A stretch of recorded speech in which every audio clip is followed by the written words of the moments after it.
ये साला custom officer Arjun हमको साला पहले भी कई बार तकलीफ दे चुका है। भाई साहब, मैंने सब पता लगा लिया है और अगले बार की तरकीब भी सोच ली है मैंने। इस कस्टम ऑफिसर की एक बहन है, अपना अगला कंसाइनमेंट आते ही उस साली को उठा लेंगे, और अगर वो अपनी बहन की जिंदगी चाहता है तो ठीक है ना भाई साहब? अच्छा सोचा है, मगर पूरा नहीं सोचा है। अगर उठाना ही है तो कानून नहीं उठाओ ना, जिंदगी भर के लिए। क्या मतलब? सोच, अगर तेरी शादी उस लड़के के साथ हो जाए तो वो अफसर तो साला जिंदगी भर के लिए मजबूर हो जाएगा ना। और जो काम कानून के अंदर रहकर हो सकता है उसके लिए कानून के बाहर जाने की क्या जरूरत है? मानता ना मेरे भेजे को? मानता हूं भाई साहब, मगर वो लोग मेरी शादी उस लड़की से क्यों करेंगे? क्या बात करता है? अरे तू रतन दौलतिया का भाई है। रतन दौलतिया दुनिया की नजरों में एक बहुत बड़ा बिल्डर है। अरे बड़े बड़े शरीफ लोग को मैं बीच में डाल दूंगा। तू देख, तेरी शादी हो जाएगी। देखिए, हमें अपनी लड़की के लिए न धन दौलत चाहिए, न महल दो महले, बस एक ऐसा परिवार जहाँ से इज्जत मिले, प्यार मिले, अपनायत मिले। मिल गई। क्या बोली आप? इज्जत, प्यार और अपनापन मिल गई। तीनों आइटम मिलेगी आपको, तीनों। आप कुछ बोलते क्यों नहीं? बोलो नहीं। लक्ष्मण, बात यह है कि ढोलकिया साहब बातचीत में बहुत सीधे आदमी है, पर आप इत्मीनान रखिए। ओझा साहब जी, हम आपको कई बरसों से जानते हैं। भाई आप कह रहे हैं तो ये तो कुछ कह ही नहीं रहे ना, ये तो कुछ कह ही नहीं रहे। आपको पता नहीं है मुझे कितनी खुशी होगी अगर एक बार रिश्ता हो जाए। और एक बार रिश्ता हो जाए ना, एक बार, तब आपको पता चलेगा हम लोग कैसे लोग हैं। एक बार हो जाना चाहिए। मैं सच कह रहा हूं आपसे, है कि नहीं? लेकिन एक बार लड़की को देख लेते तो। मेरे को देखा, उसको देखा, एक ही बात है ना। चलो फिर भी देख लो उसको। देखो उसका हाइट, बॉडी, उसका फेस कट। अरे जब वो गाड़ी में बैठकर निकलता है, लोग उसको थोड़ी दूर से देखते तो आवाज मारते उसको, ये जितेंद्र पूछो आप। शर्मा जी, लड़का तो पढ़ा लिखा है ना? हाँ हाँ, पढ़ा लिखा है। हाँ भाई हाँ, वो तो मैं ही अंगूठा छाप हूं, लेकिन उसका तो मैंने पढ़ा है। क्या अंग्रेजी बोलता है वो? Sorry, good morning, thank you, good night. अरे बड़े बड़े अंग्रेज लोग हिल जाते हैं। मैं आज ही बैठता हूँ आपके पास, आप अपनी पूरी तसल्ली कर लो, मगर मेरे को चट मंगनी और पट ब्याह करना है। हाँ ठीक है, मगर हम एक बार लड़के को देखना चाहते हैं। तुमसे एक बात कई दिनों से पूछना चाह रही थी। पूछो। तुम्हारी करण भैया से इतनी वर्षों की दोस्ती है, तुमने कभी उन्हें समझाया नहीं? क्या? यही कि जिंदगी में जो वो कर रहे हैं उन्हें नहीं करना चाहिए। समझाया, कई बार समझाया। तो तुम समझते हो कि वो ये सब कभी नहीं छोड़ेंगे? सुमन, जुर्म की जिंदगी एक ऐसा धागा है जिसमें अगर एक बार आदमी उलझा तो बस उलझता ही जाता है। फिर भी उम्मीद तो ये रखनी चाहिए कि एक दिन वो अपनी जिंदगी सुलझा ही लेगा। अच्छा विनोद, सुनो, तुम हमेशा मुझे यहीं पे क्यों रोक देती हो?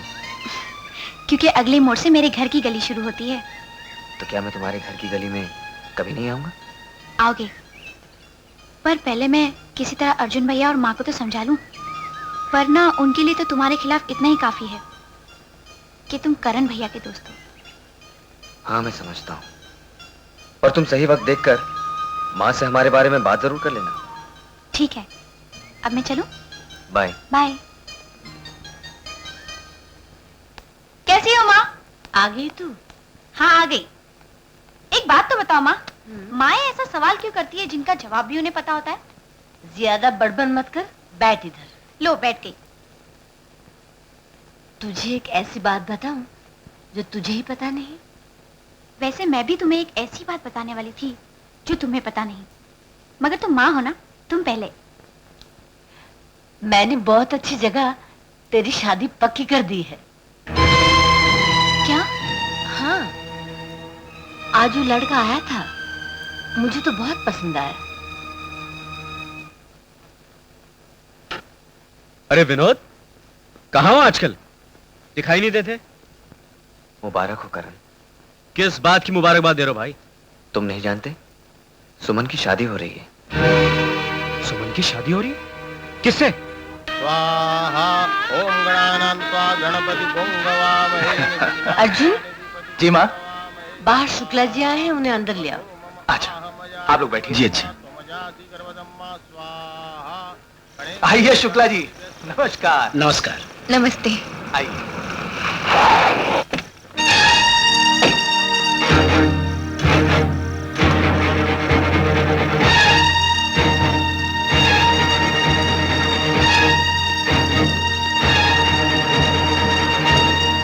तुम यहाँ क्या करने आए हो? मैं अपनी बहन को बचाने आया हूँ। क्या मतलब? महेश ढोलकिया को मैं अच्छी तरह जानता हूँ। ये आदमी इस काबिल नहीं कि कोई शरीफ लड़की से शादी करे। क्या बकवास कर रहे हो? इस शहर के इज्जतदार लोग हैं। इसका बड़ा भाई इतना बड़ा बिजनेसमैन है। रतन ढोलकिया जो बिजनेस करता है तुम मुझसे ज्यादा नहीं जानते। और तुम तो ये भी नहीं जानते कि हमारी बहन ये शादी नहीं करना चाहती। तुम तो ये भी नहीं जानते।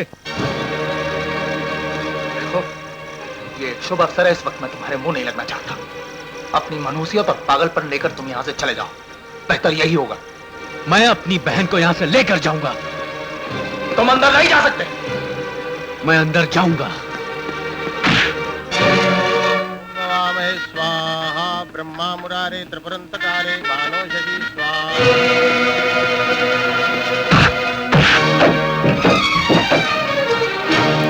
राहु केतव सर्वे ग्रहा शांति ग्रहा भवन्तु। सर्वमंगल मांगल्ये शिवे सर्वाधिनायणी नमस्तुते। शरणागत दीनार्थम परित्राण।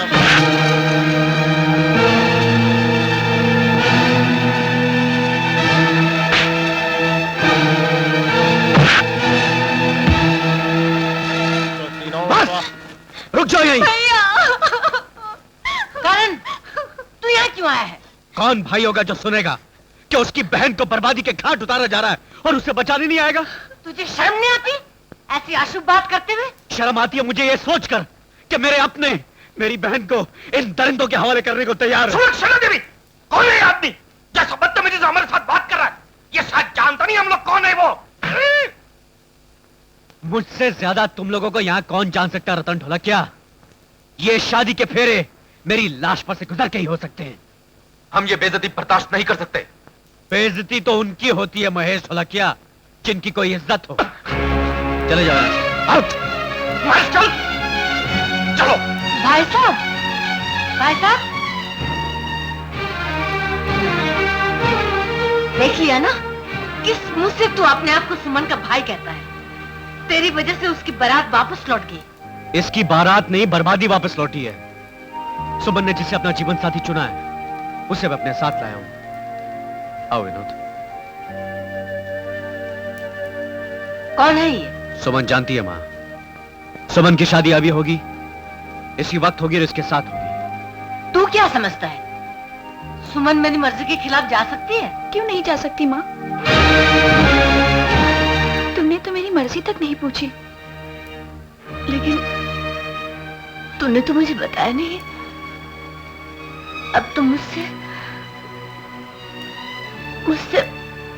इसके लिए? किसके लिए? ये मेरा भाई है, मेरा भाई जिसे मेरी और मेरी मर्जी का ख्याल है। सुमन, आओ विनोद, चलो सुमन। पंडित जी तैयारी शुरू कीजिए। जी अच्छा, आइए।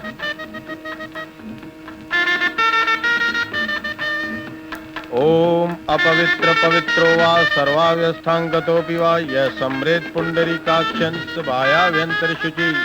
रुक जाओ माँ, यमुने चैव रुक जाओ। गोदावरी सरस्वती। तुमने मुझे तो अपनी जिंदगी से निकाल ही दिया है, मगर सुमन तुम्हारी एक ही बेटी है। अगर वो अपने पसंद के लड़के से शादी कर रही है तो उसे अपने आशीर्वाद से महरूम नहीं करो। रुक जाओ, यही ठीक रहेगा। विष्णु द्रौवसी वैष्णवमसी। ओम अग्निर्देवता वातो देवता सूर्यो देवता चंद्रमा देवता रुद्रा देवता दित्या देवता वसवो देवता बृहस्पतिर्देवतेन्द्रो देवता। यौ शांतिरंतरिक्षगुं शांति पृथ्वी शांतिरापा शांतिरौषधय शांति सामा शांतिरेधि सुशांतिर्भवतु।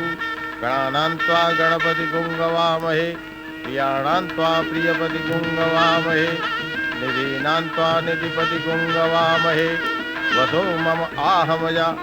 अब आप आशीर्वाद दे लीजिए। आओ सुमन, माँ और अर्जुन भैया का आशीर्वाद लो।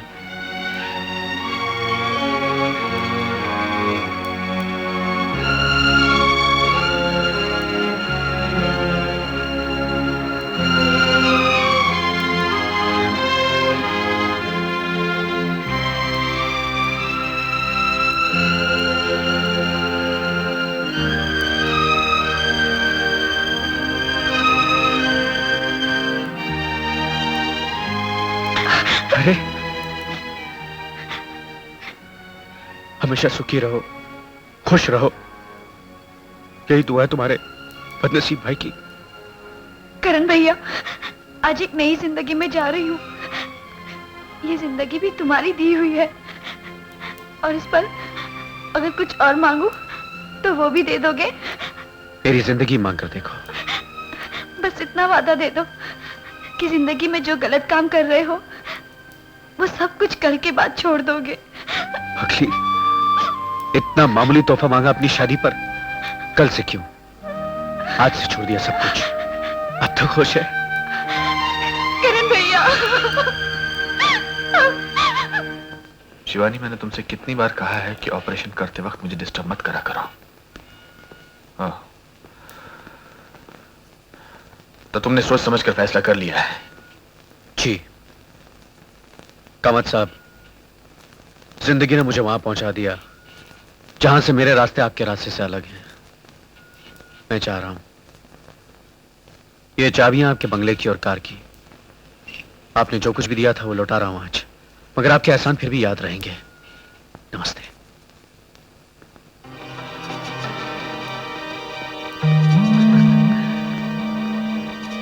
इसको मेरे एहसान तो याद रहेंगे, मगर एक बात भूल गया। ये भूल गया ये जिंदगी जो मैंने इसको दी है एक महल की तरह है, और इस महल के दरवाजे अंदर की तरफ खुलते हैं, बाहर की तरफ नहीं। विजय कुमार, इसकी मुश्किल आसान कर दो, गोली मार दो इसको।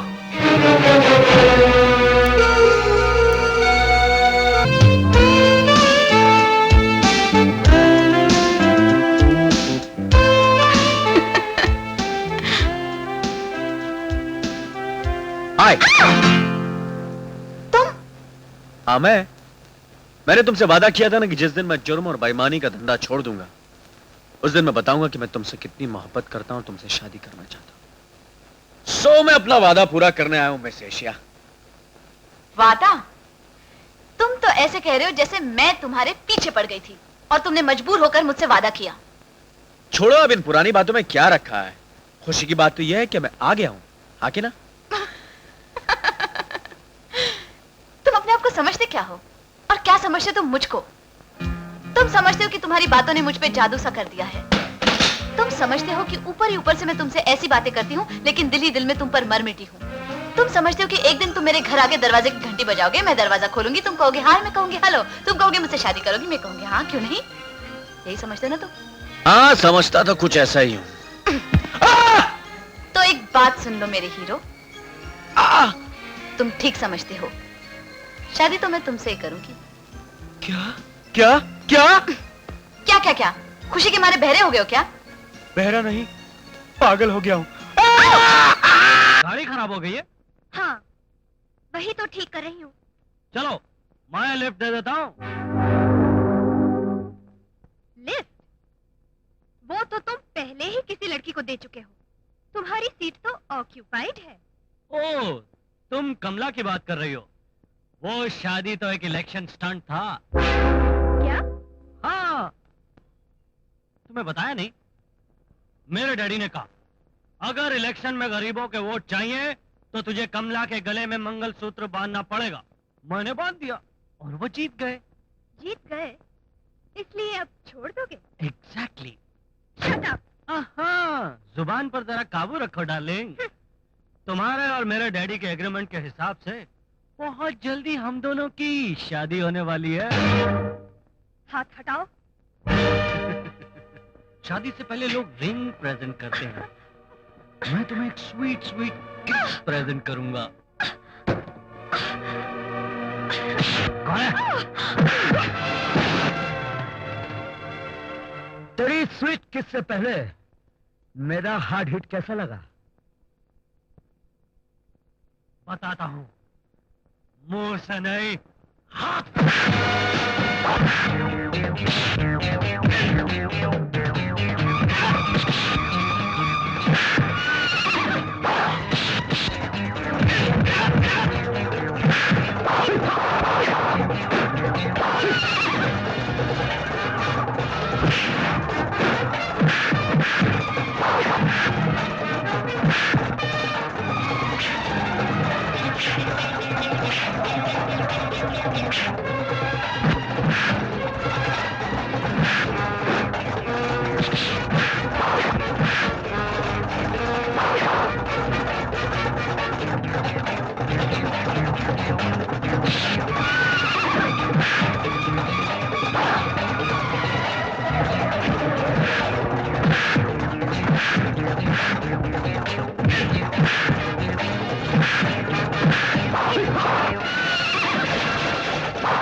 तुम्हारा नाम?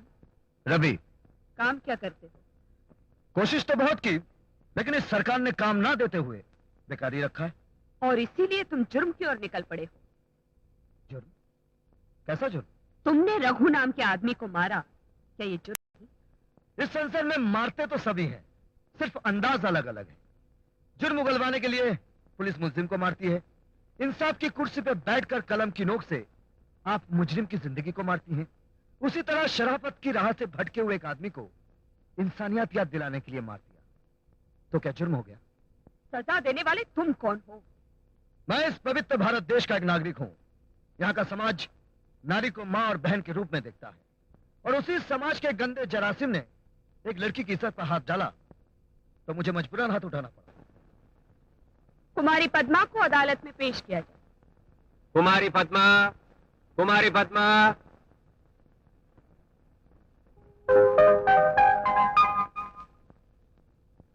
कुमारी पद्मा, रघु नाम के आदमी ने तुम्हारी इज्जत पर हमला किया था?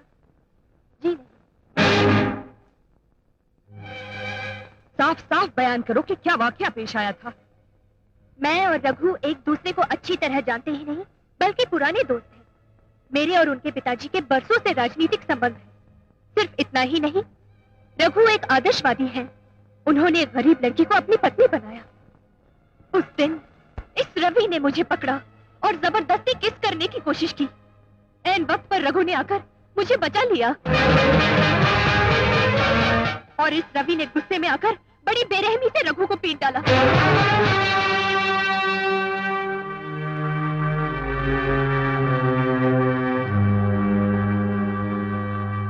कुमारी पद्मा का बयान सुनने के बाद अदालत मुलजिम रवि को मुजरिम ठहराती है और सेक्शन आईपीसी 351 के तहत 15 दिन की कैद या 2000 रुपए जुर्माना अदा करने का हुक्म देती है। दीदी, ये अन्याय है, तुम्हें अपना फैसला बदलना होगा। Silent, silent. अरे तुम्हारे साइलेंस की ऐसी की तैसी दोबारा तो मैं देखती हूँ। दीदी,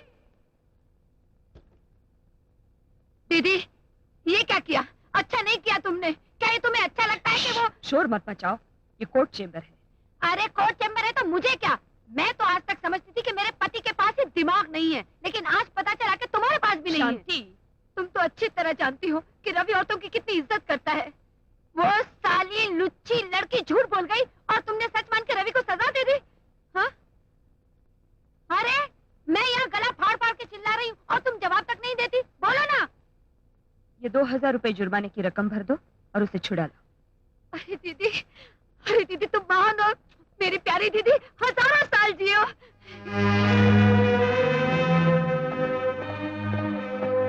ठहरो, अरे ठहरो, अरे ठहरो बोलती हूँ ना। तुमको तो बस मौका मिलना चाहिए कि लगाई हथकड़ी और लेके चल दिए जीप में। बड़े आए मेरे भाई को ले जाने वाले।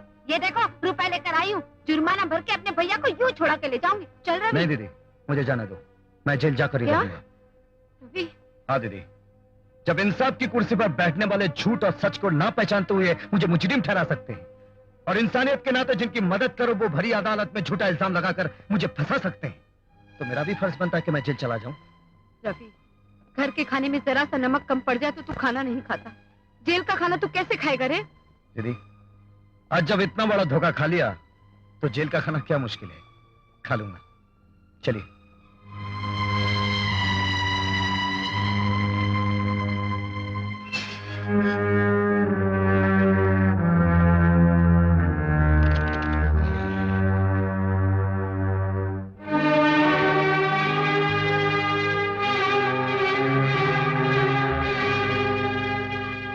क्यों आई हो तुम? माफी मांगने। तुम्हें शायद धोखे देकर माफी मांगने की आदत हो गई है, लेकिन मेरी आदत नहीं है कि जानबूझकर गलती करने वालों को माफ कर दिया करूं। मैंने अपनी मर्जी से तुम्हें धोखा नहीं दिया।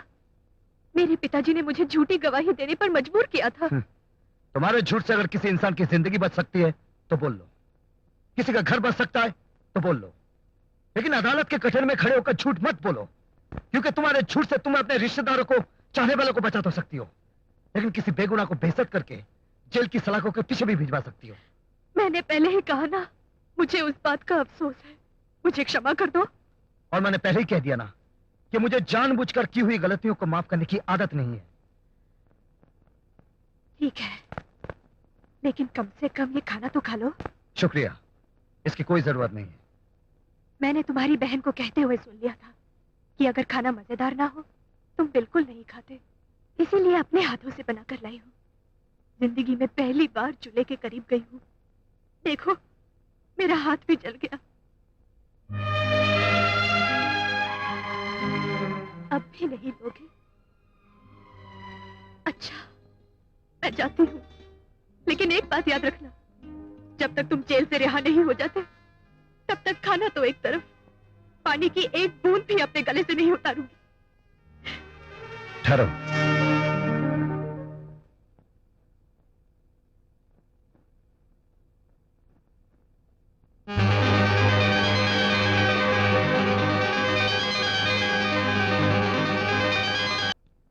भाऊ साहब, आज आप उनके बारे में बहुत पूछताछ हो रही है, क्या असल बात क्या है? हाँ? ऐसे ही वो अपोजिशन वाले मेरा मजाक उड़ा रहे थे कि एमपी राजशेखर ने दूसरी जात की लड़की को बिना दहेज के अपनी बहू बनाकर कौन सा बड़ा कमाल किया है। अरे भाऊ साहब, कुत्ते का भो भो करने का, कौवे का काव काव करने का तो आदत होता है ना, इसीलिए मैं उनका मुंह बंद करना चाहता हूँ। क्या मुंह में मिट्टी डालकर? नहीं, तुम्हारी बेटी के नाम पर, मेरा मतलब है अपनी बहू के नाम पर एक 5 स्टार होटल बनवाऊंगा 5 करोड़ की लागत का।